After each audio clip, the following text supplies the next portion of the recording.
Science డేను పురస్కరించుకుని ములుగు జిల్లా ఏటూరు నాగారం గిరిజన రెసిడెన్షియల్ డిగ్రీ కళాశాలలో సైన్స్ ఫెయిర్ నిర్వహించారు.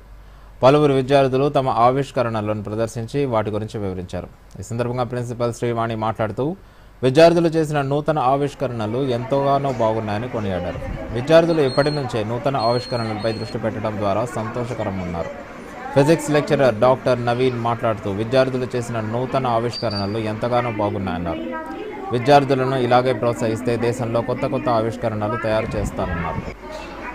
విద్యార్థి కావ్య మాట్లాడుతూ తాను DNA గురించి సబ్జెక్టు తీసుకున్నానని, దీని ద్వారా మానవ పరిణామ క్రమాన్ని తెలుసుకోవచ్చని తెలిపారు.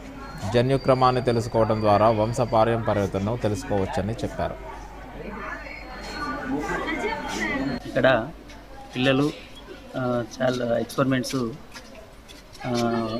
కొత్త కొత్త ఇన్నోవేషన్స్తోని తయారు చేయడం జరిగింది. ఇటువంటివి సమాజానికి చాలా ఉపయోగపడతాయి. వాళ్ళు చేసిన DNA కానీ RO సిస్టమే కానీ, అదేవిధంగా ఈ బ్యాక్ సైడ్ అంటే ఎర్త్ కేక్ సంబంధించిందే కానీ, అదేవిధంగా మనకు ఏమైనా అంటే ఇప్పుడు ముఖ్యంగా ట్రైబల్ ఏరియా కాబట్టి జంతువులు అవి వచ్చినా కూడా ఆటోమేటిక్గా వెహికల్స్ ఆగిపోవడం అనే సిస్టమ్ తయారు చేయడం చాలా ఉపయోగకరమైనది. Shown much interest in doing the working models and they would be very useful for the children.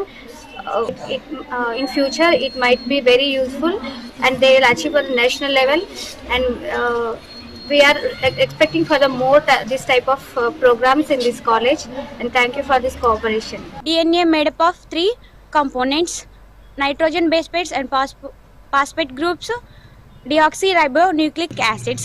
Nitrogen base pairs are 4: adenine, guanine, cytosine and thiamine. This is act as forefather generation to offspring generation. Sir Henry Moseley in 1913. He designed this modern periodic table into S, P, D and F blocks.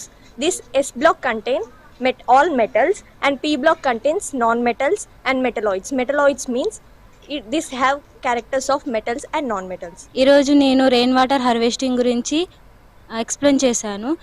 Rain water harvesting first మన ఇంటి మీద ఉన్న ఒక house లాంటి house ఉంటుంది. అక్కడి నుంచి water అనేది 7 స్టెప్స్ ద్వారా మనకు ప్యూరిఫై అయ్యిద్ది.